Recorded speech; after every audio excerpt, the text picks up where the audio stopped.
Yo guys, welcome back to the channel. Hold on, let me move this chair. Alright, so today I'm going to talk about a very weird concept, and honestly, I didn't know how to write a post about it because one, it confuses me, and I think it will very much confuse you. But I'll try to explain it to the best of my abilities. Alright, one can only truly improve if they let go of their ego. What does that mean? I'm not saying, you have to sacrifice your ego and then let it be and then take shade from anyone. No, because there is a certain amount of ego that you need anyway. Like, for example, to excel at a sport, you need to have that ego to think that you are the best. Only then you will improve. So, if you do not think that about yourself, you will never do that. That, in that sense, ego and some parts of it are extremely useful. But what I believe has happened recently is that people take their ego and put above their head, like way too much, which leads them to create a certain image about themselves in their own head.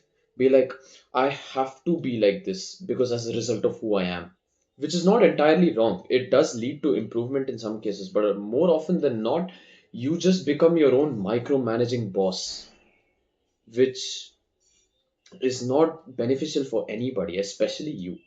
Like imagine some kind of incessant da-da-da-da in your head. You wouldn't like that, would you? So that leads to that kind of micromanaging, and on top of that, it would prevent you from doing things that you need to do. Like let's say you've done something wrong, you've hurt somebody. If you can't have that kind of humility to admit that you have done something wrong and put your ego above all, you will definitely think 10 times out of 10 that I don't need to apologize. I don't want to apologize because I'm above them. Right. So I am proposing, like, to achieve this sort of ego death per se, there are parts of you, aka your shadow, that you need to accept. I know that part is the most undesirable part of yourself. You don't want to show that part to everybody. But at the end of the day, you are born with it. And there is nothing you can really do about it. You cannot detach yourself away from it. Like Virgil stabs himself, becomes Urizen and Veed. That does not happen. You have to find a way to integrate that shadow as a part of your ego, and only then you can truly be comfortable with yourself, and at that point ego completely disappears. And I don't know, see, I'm not saying I'm an expert on this kind of stuff, and quite frankly I'm also figuring it out. But what I notice is that there are some parts of me that I did not like, and more often than not I always tried silencing them. But you know what, I'm like, heck, this is a part of me and I should be more accepting of it, or at least find a way to integrate it so I can be a better person, or I can be self actualized in a sense. Now, this concept, funnily enough, is best illustrated in the Persona series, more specifically Persona 4 Golden.